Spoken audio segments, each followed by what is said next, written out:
Asila Nabila, Anissa Putri, Bella Dwi Vanessa, Ikatul Hasnia, Fitri Lailatul, Karisatul Aini, Jovita Wahyu, Lukmanul Hakim, Marisa Putri, Muhammad Yusuf, Nia Salsa Abdillah, Nurul Faidah Konita, Samsul, Siti Aisyah, Siti Fatila, Siti Rosifa, Sofia, Sela Oktasari, Tegar, Ulfatus, Vika Dwi,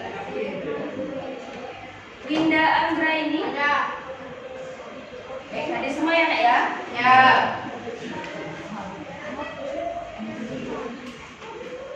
Baik anak-anak semuanya, sebelum kita mulai pembelajaran, Ibu mau silakan kalian berdiri semua. Ya? Baik. Sekarang Ibu mau silakan periksa kerapian masing-masing. Bajunya silakan diperiksa.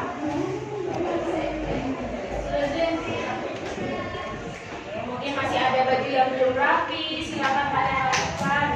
Kemudian dasinya, kemudian kerudung. Topinya dibuka ya, Naya? Jovita, topinya dibuka. Nah, oke, dirapikan ya. Sudah rapi. Kalau sudah rapi, sekarang silakan tolehkan ke kiri dan ke kanan. Mungkin di situ ada sampah yang masih sekitar. Nah, ya. Sudah bersih? Ya. Kalau sudah, sekarang Ibu mau mendengar semangat kalian. Ya, siap? Siap. Selamat pagi. Pagi.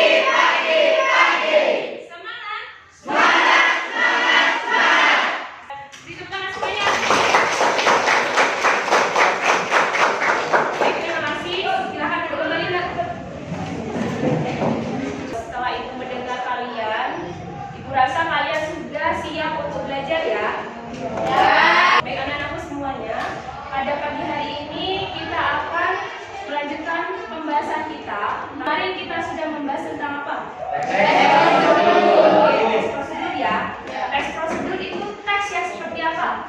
Yang berisi langkah-langkah. Oke. Teks yang berisi langkah-langkah. Teks yang berisi langkah-langkah. Ada lagi? Ya. Teks yang berisi petunjuk melakukan sesuatu. Oke. Teks yang berisi melakukan sesuatu. Ada lagi? Teks yang mengajarkan kepada audien tentang cara membuat melakukan sesuatu. Oke. Teks prosedur itu ada berapa jenis? Masih ingat nggak? 3. Ada 3. Apa saja? Sederhana, kompleks, dan protokol ya. Jadi masih ingat ya, ada 3 jenis teks prosedur. Yang pertama adalah teks prosedur sederhana, kemudian kompleks dan protokol. Baik, jika kalian sudah mengingatnya, berarti kita siap untuk memasuki materi baru. Ya, untuk hari ini kita masih akan membahas tentang teks prosedur.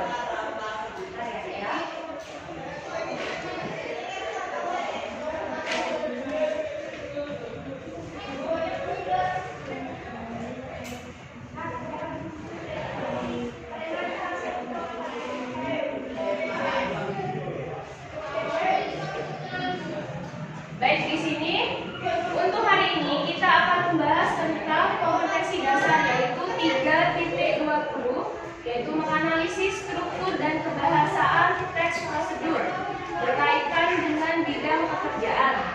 Kemudian indikator pencapaian kompetensinya, menelaah struktur teks prosedur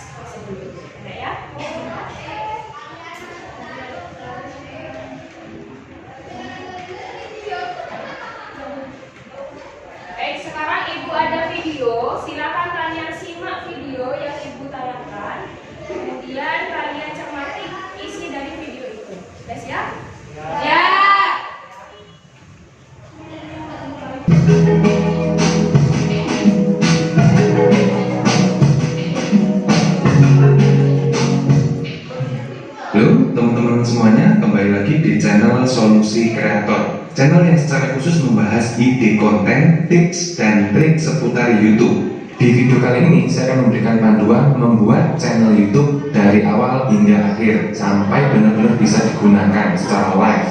Sebelum memulai mengikuti panduan ini, silakan teman-teman siapkan terlebih dahulu sebuah akun Gmail dan nomor telepon yang masih aktif. Akun Gmail ini nantinya kita gunakan untuk registrasi, sedangkan nomor telepon ini kita gunakan untuk verifikasi channel YouTube kita, supaya kita bisa memanfaatkan fitur-fitur lanjutan dari YouTube. Jika sudah disiapkan, silakan teman-teman mengikuti panduan ini dari awal hingga akhir dan jangan di-skip ya, karena selalu ada penjelasan penting di setiap stepnya.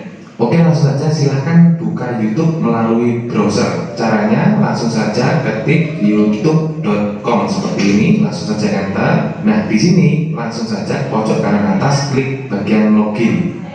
Selanjutnya silahkan isikan email yang tadi teman-teman sudah siapkan di sini. Jika masih belum punya email, teman-teman juga bisa langsung membuat email di halaman ini dengan cara klik buat akun. Bagi yang belum punya email, jika sudah punya email langsung saja isikan di kolom ini, kemudian klik selanjutnya. Nah, contohnya seperti ini. Jika sudah diisikan, langsung saja klik selanjutnya.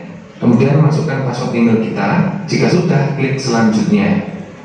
Nah, di halaman ini nanti teman-teman juga bisa menambahkan alamat rumah, kemudian menambahkan email untuk pemulihan, untuk berjaga-jaga jika suatu saat nanti teman-teman lupa emailnya, agar lebih mudah untuk memulihkan, dan juga menambahkan nomor telepon di sini. Jika tidak, juga tidak apa-apa, langsung saja jangan sekarang. Karena untuk melengkapi ini kita bisa melakukannya nanti teman-teman. Langsung saja klik jangan sekarang saja.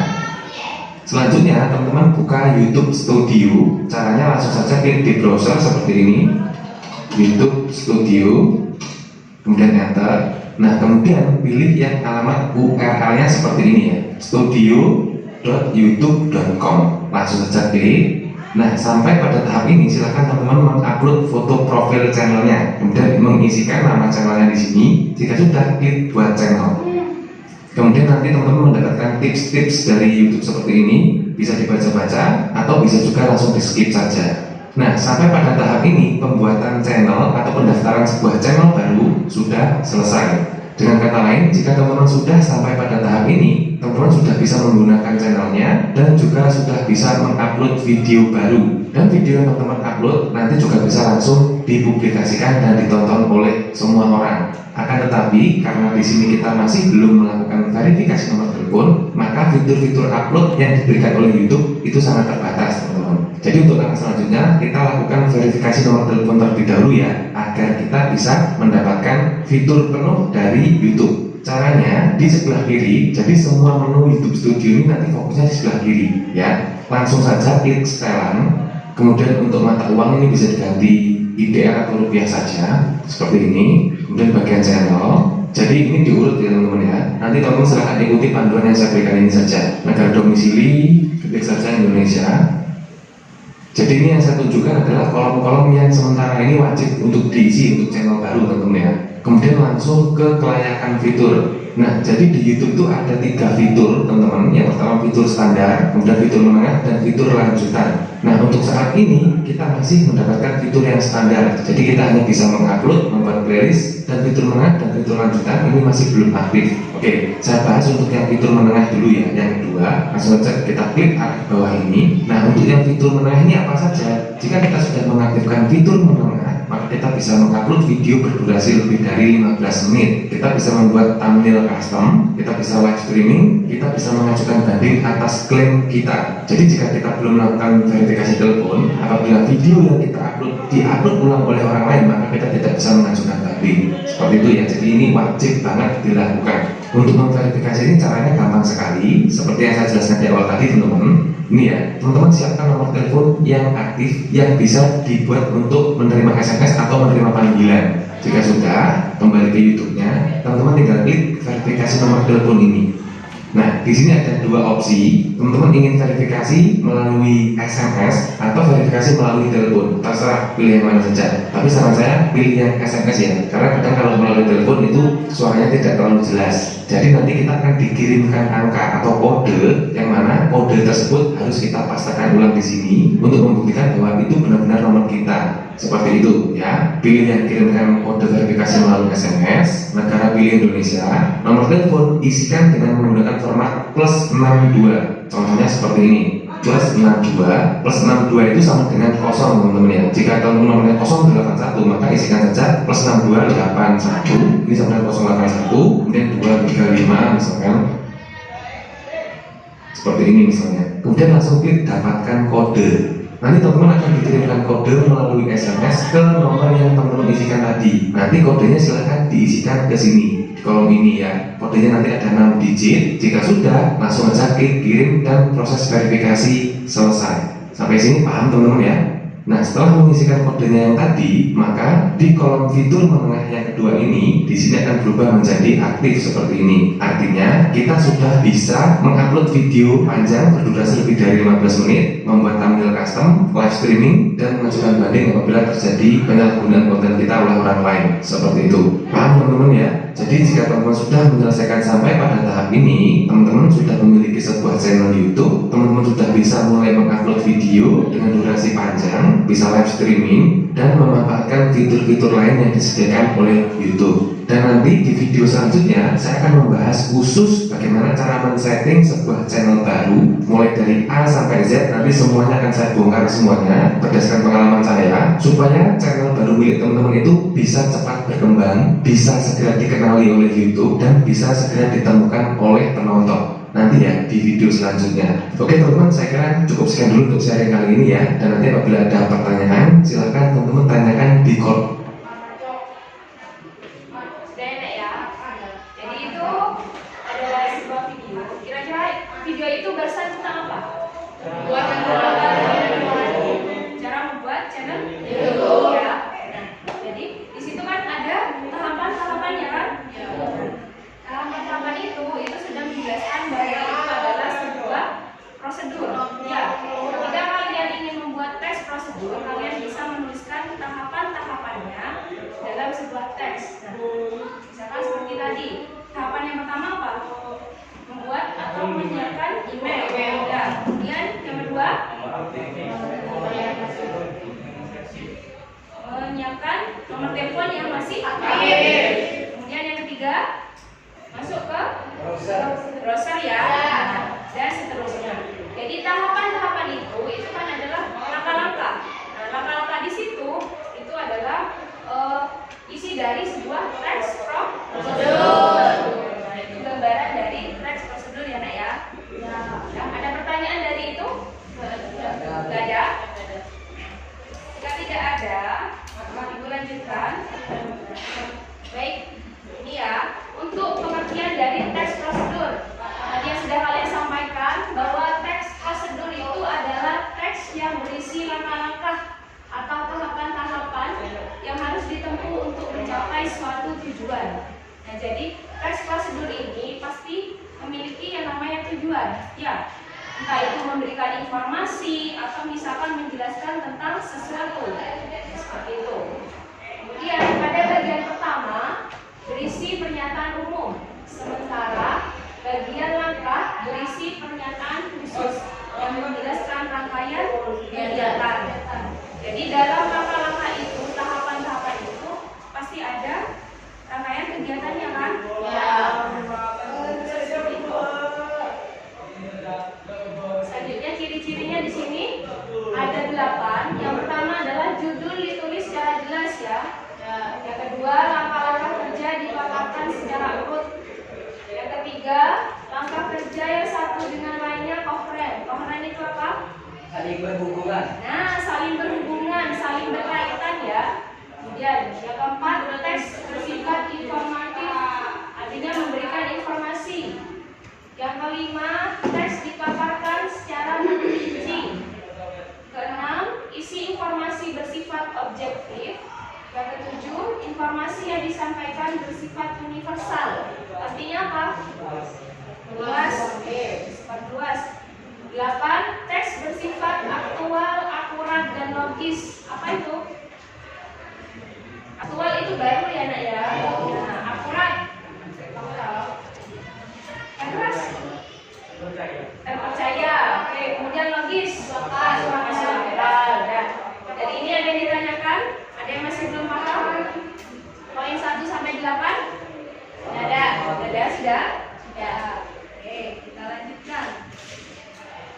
Nah, di sini tadi yang sudah kalian sebutkan jenisnya ada 3. Yang pertama adalah teks prosedur sederhana. Ya, artinya di situ ada 2 atau 3 langkah saja, sehingga di situ disebut sederhana. Contohnya adalah cara menggunakan ATM, cara login Facebook. Itu contohnya. Yang kedua, teks prosedur kompleks, yaitu teks yang mencakup banyak langkah. Contohnya adalah proses atau prosedur tentang tilang, cara pembuatan KTP, cara memperpanjang STNK, dan lain sebagainya. Dan yang ketiga ada protokol. Protokol itu adalah teks yang berisi banyak langkah, tapi tidak harus runtut. Contohnya apa? Misalkan cara mendownload video YouTube, kemudian cara riset smartphone atau Android. Nah, itu contohnya ya, Nak ya. Ya. Lanjutkan. Nah, ini yang akan kita bahas hari ini, ya. Yaitu adalah struktur teks prosedur. Di sini strukturnya ada 3. Yang pertama adalah pernyataan umum, uraian langkah, dan yang ketiga adalah pernyataan umum. Yang pertama adalah buka judul. Artinya di situ pasti menjelaskan tentang judul apa yang kalian tulis di situ. Kemudian pengantar petunjuk, tujuan yang hendak dicapai, isi gambaran alur dan informasi umum. Jadi semua poin-poin ini itu ada di pernyataan umum. Jadi dijelaskan di awal dulu. Ya, biasanya itu ada di awal paragraf untuk pernyataan umumnya. Kemudian yang kedua, uraian langkah. Nah, isinya adalah langkah-langkah atau informasi. Kemudian perincian pernyataan urut, isi informasi berupa deskripsi. Jadi di bagian uraian langkah ini sudah dijelaskan langkah-langkahnya. Ya, misalkan ada 5 langkah, berarti di situ dijelaskan langkah pertama apa, kedua apa, ketiga apa, dan seterusnya. Dan kemudian pastinya langkah-langkah itu harus urut ya. Harus urut, kemudian saling berkaitan. Oke. Yang ketiga adalah penutup. Ciri-cirinya yaitu berisi informasi mengenai penegasan teks prosedur. Nah, jadi di akhir itu ada yang namanya penegasan ulang. Jadi ditegaskan kembali dari pernyataan awal, dari pernyataan umum, kemudian langkah-langkah, itu ditegaskan kembali pada bagian penutup. Bisa dipahami? Bisa? Bisa. Ada pertanyaan dari ini dulu? Tidak ada? Sudah tidak ada, ibu lanjutkan. Nah, untuk selanjutnya di sini ada kaidah kebahasaan teks prosedur. Ya, yang pertama adalah menggunakan kalimat imperatif, deklaratif, dan interrogatif. Nah, kemudian menggunakan urutan atau langkah. Ya, jadi ada urutan-urutannya, ada langkah-langkahnya. Yang ketiga, menggunakan nomina dan partisipan. Nomina ini biasanya apa? Kata apa? Kata benda ya. Partisipan. Partisipan itu adalah biasanya kalau dalam teks prosedur, partisipannya itu adalah manusianya. Ya, objeknya. Kemudian yang keempat, menggunakan verba atau kata kerja. Kata kerja itu kata apa? Kata melakukan sesuatu ya, atau melakukan aksi. Kemudian yang kelima, menggunakan konjungsi temporal. Artinya apa? Konjungsi itu adalah kata hubung. Ya, temporal itu artinya waktu. Jadi kata hubung yang menjelaskan tentang waktu. Contohnya apa, Bu? Misalkan setelah itu, kemudian. Nah, itu contoh dari konjungsi temporal.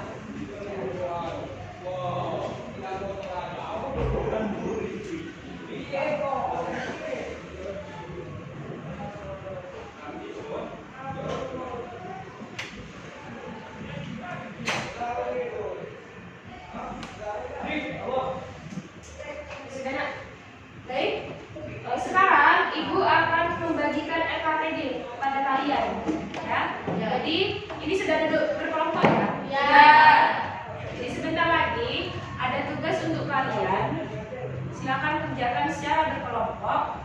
Jadi Ibu akan membagikan KPD-nya dulu.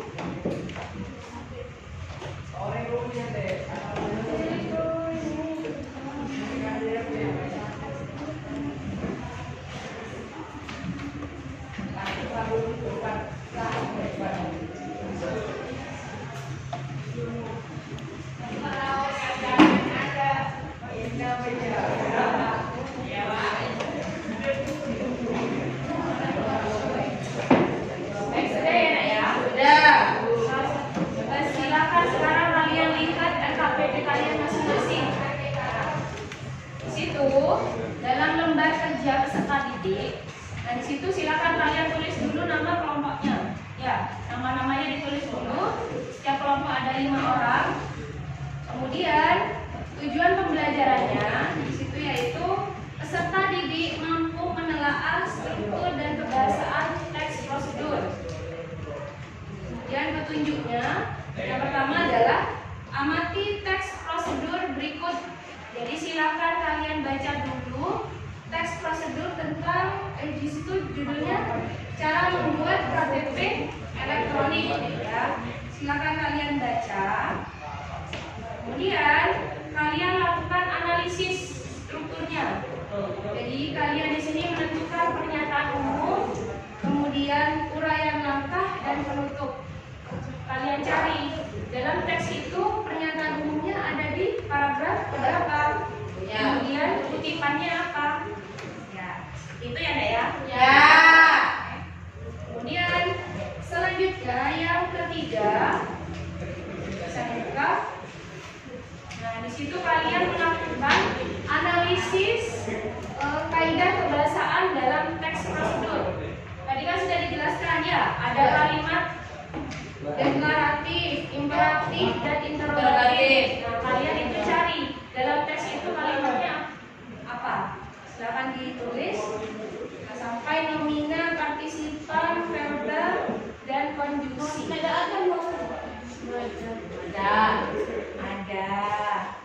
Ada ya Nek ya. Itu untuk tugasnya. Dari ini ada yang ditanyakan kira-kira? Ada. Kalau tidak ada, silakan kalian langsung berdiskusi dengan teman kalian. Kalau misalkan ada kesulitan bisa tanya ya. Silakan dikerjakan dulu.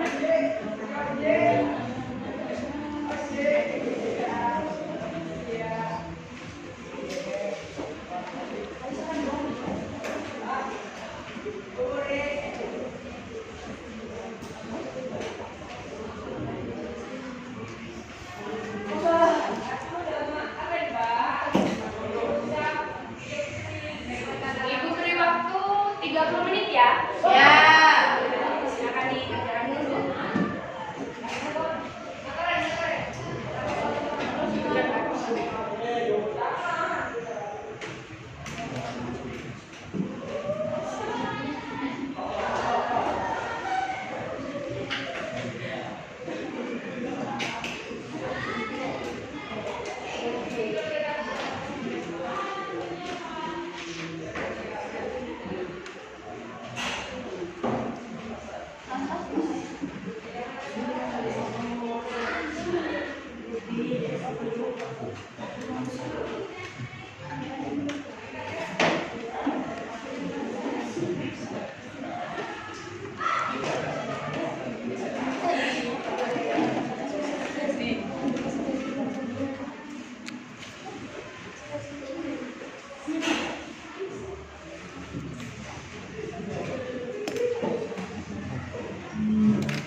Assalamualaikum warahmatullahi wabarakatuh. Waalaikumsalam warahmatullahi wabarakatuh.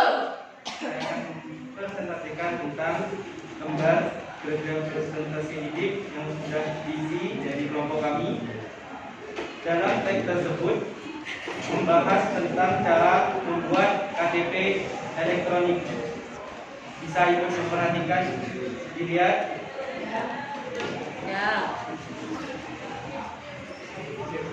Di nomor 2 untuk soalnya, yaitu tuanglah hasil analisis struktur teks prosedur cara membuat KTP elektronik dalam tabel berikut. Dalam struktur teks prosedur ada 3, yaitu pernyataan umum, uraian angka, dan penutup. Untuk pernyataan umum terdapat dalam paragraf ke-1, yaitu tentang KTP elektronik atau PKTP merupakan kartu identitas pribadi warga negara Indonesia yang didukung oleh teknologi scan jari dan retina dan memungkinkan adanya identitas tunggal. Kemudian pada uraian selanjutnya di uraian langkah terdapat dalam paragraf kedua nomor poin 1 sampai dengan poin 8. Pertama yaitu pastikan kelurahan atau desa menyediakan layanan pembuatan eKTP. Kemudian kedua, datanglah dengan membawa fotokopi kartu keluarga atau KK dan surat pengantar RT RW ke kelurahan atau desa setempat. Kemudian pada nomor 3, ambil nomor antrian di loket jika tersedia. Setelah itu tunggu hingga dipanggil oleh petugas yang bersangkutan. Keempat, petugas akan memasukkan data dan foto Anda secara digital. Kemudian kelima, memasukkan tanda tangan Anda ke dalam alat perekam tanda tangan. Kemudian nomor 6, lakukan pemindaian retina dengan menggunakan alat yang disediakan. Nomor 7, pastikan surat tanda tangan Anda akan ditandatangani dan stempel oleh petugas berwenang. Terakhir yaitu tunggu proses pencetakan selama 2 minggu. Kemudian pada struktur penutup terdapat dalam paragraf ketiga yaitu mudah bukan untuk membuat eKTP elektronik, jangan menunggu dibutuhkan baru membuat. Segeralah membuat jika usiamu sudah memenuhi kriteria. Kemudian si poin 3 untuk soalnya yaitu tuanglah hasil analisis kebahasaan teks prosedur pada teks. Yang pertama yaitu kalimat imperatif atau kalimat perintah. Dalam teks tersebut dalam urutan langkah ada beberapa kata perintah. Yang pertama, datanglah dengan membawa fotokopi kartu keluarga atau KK. Kemudian ambil nomor antrian loket, kemudian masukkan tanda tangan, kemudian lakukan pemindaian retina, kemudian tunggu proses pencetakan selama 2 minggu. Kemudian untuk selanjutnya itu kalimat deklaratif. Terdapat di paragraf pertama, setiap warga negara Indonesia wajib memiliki eKTP. Jika kamu berencana untuk membuat eKTP, kamu bisa mengikuti standar pembuatan eKTP yang dibuat oleh pemerintah. Kemudian untuk kalimat interogatif ada pada paragraf ketiga, yaitu mudah bukan untuk membuat eKTP elektronik. Kemudian untuk urutan langkah sama dengan struktur pada urutan langkah dari poin 1 sampai dengan poin 8. Kemudian untuk kata nomina atau kata muda di teks tersebut terdapat fotokopi surat alat perekam tanda tangan. Kemudian untuk kata partisipan atau objeknya, di situ ada kata Anda dan petugas. Kemudian untuk kata verba atau kata kerja, yaitu membawa, ambil, pastikan, pentingkan, dan lakukan. Kemudian untuk terakhir yaitu konjungsi temporal. Di situ ada 2 yang saya temukan, yaitu setelah dan karena. Baik, itu adalah pemaparan dari perwakilan kelompok 1. Sekarang untuk kelompok lain silakan memberikan komentar. Kira-kira untuk struktur dan kaidah kebahasaannya sudah sesuai apa tidak? Sesuai. Ada tambahan mungkin dari kelompok lain? Tidak ada. Penyampaiannya sudah jelas? Jelas. Sudah? Tidak ada tambahan? Tidak ada. Kalau tidak ada, Terima kasih. Wassalamualaikum warahmatullahi wabarakatuh. Waalaikumsalam warahmatullahi wabarakatuh. Ditepuk tangan. Baik, untuk selanjutnya kelompok 3 dulu ya. Ya. Silakan kelompok 3 perwakilannya. Maju.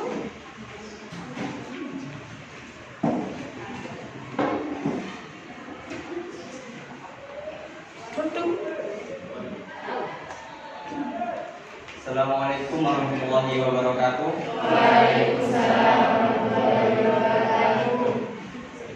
Di sini saya akan menjelaskan tentang kerja kelompok dari kami, yaitu tentang teks prosedur. Untuk yang poin pertama adalah penjelasan tentang cara membuat KTP elektronik. Kemudian yang kedua adalah menganalisis struktur teks prosedur cara pembuatan KTP elektronik. Di situ terdapat 3 poin pertanyaan, yaitu yang pertama pernyataan umum, kemudian uraian langkah, dan penutup. Untuk pernyataan umum itu terdapat pada paragraf yang pertama, yaitu KTP elektronik merupakan kartu identitas pribadi warga negara Indonesia yang didukung oleh teknologi scan sidik jari dan retina dan memungkinkan adanya identitas tunggal. Kemudian pada uraian langkah yaitu terdapat pada paragraf yang kedua, yaitu dari angka nomor 1 sampai ke 8. Kemudian pada bagian penutup yaitu terdapat pada paragraf yang ketiga, yaitu mudah bukan untuk membuat KTP elektronik dan seterusnya. Kemudian untuk yang poin ketiga adalah tuangkan hasil analisis kebahasaan teks prosedur cara pembuatan KTP elektronik. Untuk yang pertama adalah kalimat imperatif atau kalimat perintah. Kalimat perintah yang saya temukan di situ adalah pastikan kelurahan atau desa Anda telah mendukung layanan KTP. Kemudian yang kedua adalah ambil nomor antrian di loket, setelah itu ditunggu hingga dipanggil oleh petugas yang bersangkutan. Kemudian adalah kalimat deklaratif atau kalimat pernyataan. Yang saya temukan di dalam teks tersebut adalah petugas akan memasukkan data dan foto Anda secara digital. Kemudian untuk kalimat interrogatif atau kalimat pertanyaan adalah terdapat pada paragraf ketiga, yaitu mudah bukan untuk membuat KTP elektronik. Kemudian yaitu tentang urutan langkah. Seperti halnya yang dianalisis tadi, uraian langkah terdapat pada paragraf kedua, yaitu dari nomor 1 sampai 8. Selanjutnya nomina. Nomina yang saya temukan adalah KTP, alat perekam, dan formulir. Partisipan yang saya temukan adalah Anda, petugas, dan warga negara Indonesia. Kemudian untuk verba, yaitu datanglah, ambil, lakukan, dan sebagainya. Untuk konjungsi temporal yaitu tunggu dan pertama. Demikian presentasi dari saya atau kami. Mungkin kalau ada yang belum jelas silahkan dipertanyakan dan jangan minta kepastian, karena di sini saya hanya presentasi bukan untuk mengisi hati yang kesepian. Baik, itu adalah pemaparan dari kelompok 2 ya.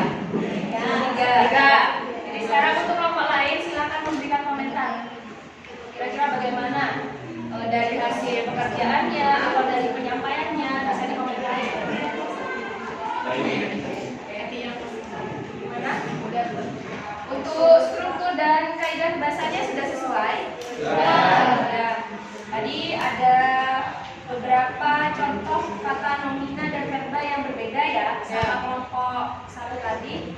Ya sudah bagus, tapi memang sebenarnya bukan hanya 2 atau 3 ya, memang banyak. Misalkan kata kerja, nomina, nah itu biasanya banyak dalam teksnya. Ini yang kalian temukan bisa berbeda ya. Oke. Untuk yang lain ada tambahan kira-kira? Tidak ada? Tidak ada. Sudah jelas penyampaiannya? Suaranya jelas? Jelas. Demikian dari kami. Untuk mungkin ada perkataan yang salah, saya mohon maaf yang sebesar-besarnya. Assalamualaikum warahmatullahi wabarakatuh. Waalaikumsalam warahmatullahi wabarakatuh. Tepuk tangan untuk kelompok.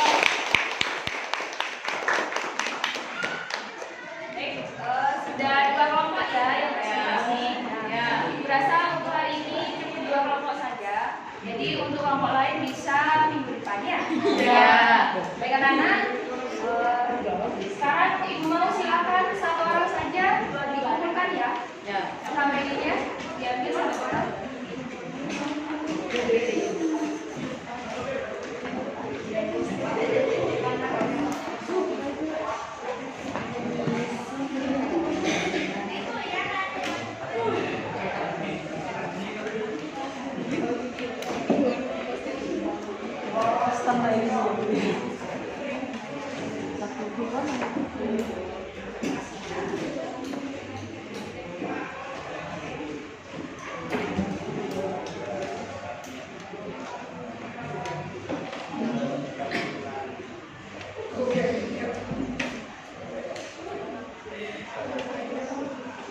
Sudah ada 5 ya nak ya? Ya. Jadi ibu rasa jawabannya sudah benar semua, sudah tepat. Apalagi untuk yang struktur ya. Karena kalian hanya menentukan misalkan pernyataan umum di paragraf berapa. Nah, seperti itu. Pasti gampang ya nak ya? Ya. Oke. Kemudian untuk yang kaidah kebahasaan, ibu lihat juga sudah sesuai untuk penentuan kalimat imperatif, deklaratif, interrogatif, dan juga kata. Ini sudah sesuai. Ibu rasa sudah paham semua ya nak ya? Ya. Ada pertanyaan kira-kira tentang ini dulu sebelum kita mengakhiri? Mungkin masih ada yang dibingungkan atau mungkin ada yang masih belum paham? Sudah paham? Ya, baik. Alhamdulillah kalau sudah paham. Baik anak-anak semuanya. Sekarang kita lakukan refleksi dulu ya. Dari awal kita membahas tentang struktur dan kaidah kebahasaan, kira-kira ada yang masih belum jelas? Jelas. Untuk ciri-ciri, kemudian jenis, struktur dan kaidah sudah jelas? Sudah. Kalau sudah, coba sekarang kalian buat kesimpulan. Ibu mau 1 atau 2 orang memberikan kesimpulannya. Dari kalian belajar dari awal, kesimpulannya apa kira-kira yang kalian dapat? Tes prosedur itu seperti apa sih? Yuk, mau satu orang, silakan. Silakan. Yuk. Ya, teman, silakan memberikan kesimpulan. Dari yang tadi. Ya, dari pembahasan kita. Dari pembahasan itu kita tahu tentang struktur yang benar pada teks prosedur. Paham dan mengerti tentang kaidah kebahasaannya. Sudah, gitu. Oke, ada lagi yang mau buat kesimpulan? Tandi? Mau menambahkan? Sudah. Ya, jadi itu ya nak ya. Sudah kita tahu bahwa teks prosedur itu adalah teks yang menjelaskan langkah-langkah. Ya, langkah-langkah melakukan sesuatu. Misalkan cara membuat KTP, atau misalkan kalian buat cara membuat puding, itu aja ya. Kan juga termasuk teks prosedur kan? Nah, jadi di situ teks itu gunanya apa? Pasti untuk menjelaskan melakukan sesuatu, petunjuk. Kemudian strukturnya ada 3 ya. Apa saja? Pernyataan umum, urutan langkah, dan bentuk. Oke. Kemudian untuk kaidah kebahasaannya, kalimat imperatif, interrogatif, ada kata apa? Ya, langkah-langkah, kemudian konjungsi partisipan. Oke, berarti sudah paham ya nak ya? Alhamdulillah, kalian sudah paham. Kemudian sekarang ibu mau tanya, penyampaian Bu Najma dari awal sampai terakhir barusan sudah jelas belum? Jelas. Oke. Kemudian pembelajarannya menyenangkan nggak? Menyenangkan. Bisa nonton video ya? Ya. Tadi juga presentasinya menyenangkan sekali. Ya. Iya. Ya. Jadi katanya ada kata-kata mutiara. Ya. Jangan minta kepastian. Nah, jangan minta kepastian katanya. Ya. Oke. Ya. Karena nanti semuanya, alhamdulillah pembelajaran kita hari ini sudah selesai dan tujuan kita dalam pembelajaran ini sudah tercapai. Kalian sudah melakukan analisis struktur dan kaidah kebahasaan. Ya. Kemudian Ibu informasikan untuk besok pertemuan kita masih akan membahas tentang teks prosedur. Ya, jadi silakan kalian mempelajari dulu bagaimana cara membuat teks prosedur. Jadi bisa dicari tahu dulu di rumahnya cara-caranya, langkah-langkahnya seperti apa. Bisa kalian cari tahu. Besok kita akan belajar kembali. Ya. Dengan aku untuk mengakhiri pembelajaran hari ini, Ibu mau silakan berdiri. Ibu mau semangatnya itu tidak berkurang seperti awal, ya. Selamat pagi. Semangat.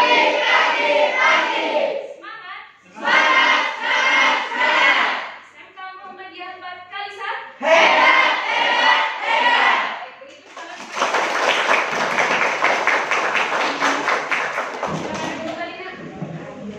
Baik anak-anak semuanya, terima kasih untuk hari ini. Semoga kita besok diberikan kesehatan. Dan kita masih bisa belajar bersama, ya. Baik, sebelum mengakhiri pembelajaran, silakan dipimpin berdoa. Sebelum mengakhiri pelajaran hari ini, marilah kita berdoa. Berdoa dimulai. Bismillah.